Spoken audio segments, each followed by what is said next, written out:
아들, 이젠 네가 책을 읽어보렴. 아책TV. 오늘 읽어줄 책은 별난 양반 이선달 표류기야. 네모 시대.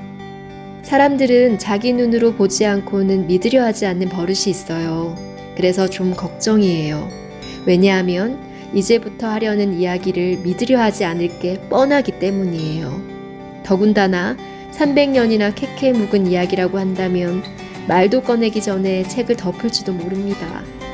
어쩌면 나를 거짓말쟁이라고 놀릴지도. 하지만 한 가지 믿는 구석은 있어요. 누군가 지금 이 순간 지구는 네모나다 라고 말한다면 하나같이 바보라고 비웃겠죠? 이제부터 이야기하려는 시대에서는 거꾸로였어요. 그때 이 땅에 살던 많은 이들은 땅이 네모이거나 평평하다고 생각했어요. 몇몇 바보들만 빼고요. 이름하여 네모 시대. 그때 사람들은 누가 지구는 동그랗다 라고 말하면 실컷 비웃으면서 미친 사람이라고 여기거나 바보라고 놀렸으니까요. 어쨌든 이 이야기는 그만큼 오래되었어요. 비록 내가 눈으로 직접 보고 몸소 겪진 않았지만 그 안에는 손톱만큼이라도 진실이 담겨 있을 거라 믿어주세요. 그러면 여러분도 코딱지만큼 얻을 게 있을지 모르죠. 이야기의 주인공은 이선달이라는 사람이에요. 한데 이선달 아버지 얘기를 먼저 해야 합니다. 그 아버지의 그 아들이란 말도 있잖아요. 더구나 이선달의 희한하고 거짓말 같은 이야기는 바로 아버지로부터 비롯되니까 말입니다. 자, 이제부터 동그란 시대에 사는 나는 저 엉뚱하나 멋진 네모 시대 이야기를 시작하렵니다. 조선 최고학자 잔치. 이선달의 아버지는 작고 동그란 안경을 썼어요. 콧수염은 보리에서 멋지게 한 바퀴 돈 다음 위쪽으로 틀어졌어요. 턱수염은 가슴께까지 내려올 만큼 길었죠. 눈은 작고 눈매는 가늘었으나 눈빛은 칼날같이 매서웠어요. 옹 다문 입은 좀처럼 벌어지지 않았습니다. 아버지는 아주 고집이 세고 똑똑한 학자였어요. 낮엔 책을 읽고 밤이면 하늘의 별자리와 달을 살폈지요. 지금으로 치면 천문학자쯤 되었겠군요. 이선달이 아직 선달은 아니고 나이가 20이 된 어느 날 한낮이었습니다. 요셉 말로 집배원쯤 되는 이가 말을 타고 느적느적 왔어요. 말에서 내린 집배원은 편지 봉투 하나를 아버지에게 내밀고 딸깍딸깍 떠났어요. 종이에 휘갈겨 쓴 글씨를 보니 대충 이래요. 에헴, 맛난 거 먹으면서 재미난 책도 보고 신나게 얘기도 하면서 좀이라도 배우고 잡습니다. 어째 안 바쁘시고 좀 심심하심은 조선 최고학자 잔치에 천천히 댕겨가시오잉. 조선 우두머리 학자 안목의 대감. 아버지는 아주 행복했어요. 드디어 초대를 받았으니까요. 조선 최고학자 잔치는 이 나라에서 가장 똑똑하다는 이들이 모이는 자리였거든요. 아버지는 신이 났어요. 천천히랄 것도 없이 서둘러 채비를 하였습니다. 그리고 긴 수염 휘날리며 서울이 있는 북쪽으로 말을 몰았답니다. 마침 아주 궁금한 게 하나 있던 참이었어요. 학자에게 궁금증은 골치 아픈 병과 같아서 정말 참기 힘드니까요. 아버지는 잔치마당에 도착하자마자 우두머리 학자에게 대뜸 이렇게 물었습니다. 땅은 둥그렇지요? 그러자 머리 큰 우두머리 학자는 눈을 내리깔고 콧방귀를 뀌면서 비웃었습니다. 그럼 우린 다 미끄러져 죽었겠구려. 옛 책에 이르기를 땅은 네모나고 우린 그 위에 얹혀 산다 하였소. 같이 있던 이들도 따라 웃은 건 물론이고요. 하지만 다 그런 건 아니었지요. 구석자리에서 찡그린 얼굴로 팔짱 끼고 꽁하니 앉아있던 학자가 살금살금 아버지에게 다가왔어요. 학자는 한마디 말도 하지 않았어요. 아버지 어깨를 톡톡 두드리고 고개를 끄덕끄덕 한 다음 다시 고개를 도리도리 하고는 제자리로 돌아갔어요. 곰곰 생각해보니 이런 말이었지요. 톡톡 여보게, 끄덕끄덕, 자네 말이 맞네.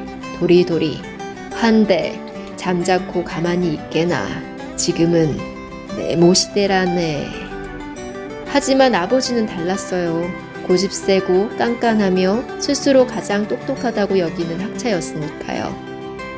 지금 당장 세상이 둥글다는 걸 눈앞에서 보여주겠다고 큰 소리 쳤습니다. 그러나 학자 잔치가 다 끝나도록 쩔쩔매기만 했어요. 아버지는 평생 책만 읽고 밤하늘을 보며 생각만 많이 했을 뿐이잖아요. 자기 생각을 남들에게 어떻게 보여야 하는지는 몰랐던 거예요. 학자들은 아버지를 보고 바보라고 했어요. 꽁한 학자 선원만이 눈을 지그시 감고 고개를 떨어뜨렸죠. 신나게 말 타고 나갔던 아버지는 축 처진 어깨로 돌아오고 말았습니다. 그 뒤로 아버지는 대문을 단단히 걸어 잠갔답니다. 그리고 다시는 밖에 나가지 않았어요. 자신에게 엄청 실망했던 거예요. 아직 선달이 아니었던 아들에게 이렇게 말했답니다. 아들아, 세상 사람들이 나를 놀리는구나. 똑똑한 너도 내 꼴되기 십상이니 다신 세상에 나서지 마라. 척적 박사 선달. 드디어 선달이 뭔지 말할 차례입니다. 선달이 이름이냐고요? 아닙니다. 이 선달은 멀쩡한 제 이름이 있어요. 하지만 늘 선달로 불렸지요. 다 아버지 때문이에요. 들어보세요. 선달은 과거 시험에 합격하고도 버스를 하지 않는 사람을 일컫는 말이에요.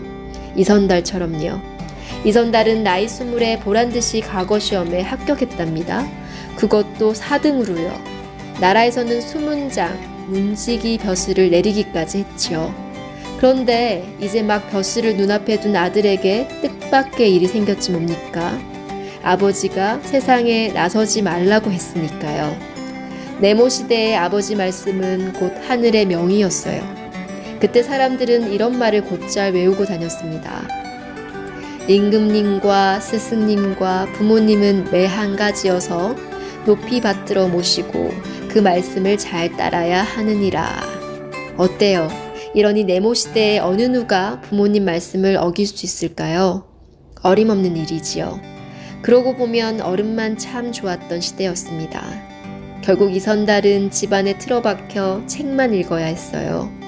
이런 사정을 모르는 이들은 엉뚱하게도 이선달이 책 읽기를 더 하려는 줄로만 알았지 뭡니까. 일부러 벼슬을 하지 않는 거라고 생각했죠. 결국 선달은 시간이 갈수록 존경받는 어른이 되었으니 크게 손해본 일은 아니었어요. 이것이 이선달이 제 이름 대신 선달로 불린 까닭입니다. 그렇게 선달은 나이 20에 과거에 합격하고도 집 밖에 나서지 않았어요. 쭉 책만 읽어냈는데 한 10년은 그렇게 했나 봐요. 이 땅 남쪽에 살던 선달은 어느덧 둘레 백리 안에서 척척 박사로 통했습니다. 선달네 집 대문은 늘 닫혀 있었지만 어디든 개구멍이란 게 있기 마련이지요.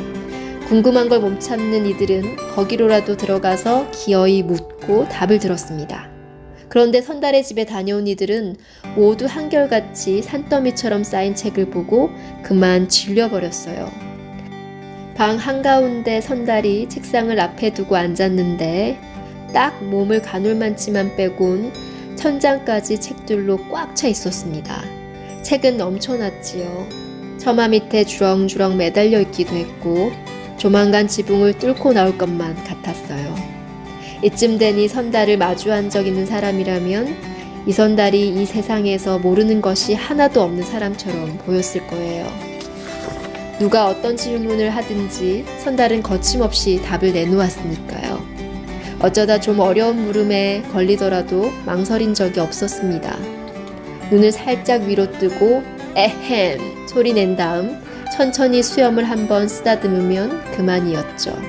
선달 수염도 어느새 아버지 수염만큼은 자란 거예요. 때가 때이니만큼 네모 시대 사람들이 궁금해하는 것은 아주 고상했어요. 어른께 여쭐 때는 어떻게 하는지요? 하루에 어버이께 인사를 몇 번 해야 합니까? 밥 먹을 때 국물부터 뜰까요? 밥부터 뜰까요? 절을 할 땐 왼손을 위로 올리나요? 오른손을 위로 올리나요? 정말이지 네모 시대는 별게 다 궁금한 시대였어요. 에헴, 내가 지금까지 읽은 책이 10,000권이 넘는데 그것 말입니다. 선달은 어떤 질문에든 늘 예의 바르게 대답하였습니다. 이 땅에선 예의를 목숨처럼 여겼으니까요. 바로 네모 시대였으니까요. 10년 만에 외출. 앞서 선달이 10년 동안 한 번도 대문 밖에 나오질 않았다고 말했죠. 이 말은 곧 아버지도 그랬단 뜻입니다. 그토록 오래 닫혔던 대문이 활짝 열렸을 때 마을 사람들이 놀라 나자빠진 것도 그리 놀랄 일이 아닙니다. 끼쩍! 몇몇 마을 사람은 지진이 일어나는 줄 알았고 더러는 하늘이 무너지는 소리인 줄 알고 겁을 먹었어요. 마을 사람들은 집 밖에 나오거나 담장 너머로 고개를 내밀고 두리번거렸습니다. 읽고 선달네 집안에서 누군가 말을 타고 나왔어요. 말타니의 눈은 불꽃이 일듯 이글거렸고 입은 앙 다물었어요. 바로 이선달이었죠. 말등에는 나무로 짠 관 하나가 메어 있어요. 그 안엔 선달의 아버지가 숨도 안 쉬고 누워 있었습니다. 땅은 동그랗다고 말했다가 놀림감이 되었던 아버지가 화병을 이기지 못하고 마침내 돌아가신 겁니다. 죽기 바로 직전까지 아버지는 땅은 둥글다는 생각을 책으로 썼어요. 무려 9권이나요. 하지만 동그란 시대가 오기까지 누구에게도 보이지 마라 라는 말을 남겼답니다. 선달은 아버지를 햇볕 잘 드는 산자락에 묻었어요. 비석에는 이렇게 새겼습니다. 책만 읽고 별만 보다가 땅은 둥글다고 말한 바보학자 여기 묻히다. 선달은 집 대문을 단단히 걸어 잠갔어요. 그리고 마을 사람들에게 말했지요. 나는 아버지의 증거를 찾아 떠날 작정이요. 마을 사람들은 깜짝 놀라 말고삐를 잡고 말렸어요. 네모 시대에는 부모가 돌아가시면 아들이 꼬박 3년 동안 무덤 앞을 지키고 아이고 아이고 해야 했답니다. 그런데 아버지를 묻자마자 떠나다니요. 그러나 선달은 달랐어요. 선달은 막무가내로 남쪽으로 말을 몰았습니다. 오래전 아버지가 갔던 길의 반대쪽이었지요. 그게 언제 일이냐고요? 눈을 좀 크게 뜨고 둘레를 휘 둘러보면 이래요. 아라비아에서는 하산이 별을 헤아리고 아프리카의 우나나나는 노예 상인에게 붙잡혀 아메리카 땅으로 팔려가고 유럽에선 모차르트가 아직 엄마 젖을 물고 있을 때라고. 이러면 알아들을까요? 몰라도 할 수 없죠. 까마득히 오래된 것도 아니고 그저께 일도 아니었단 말씀.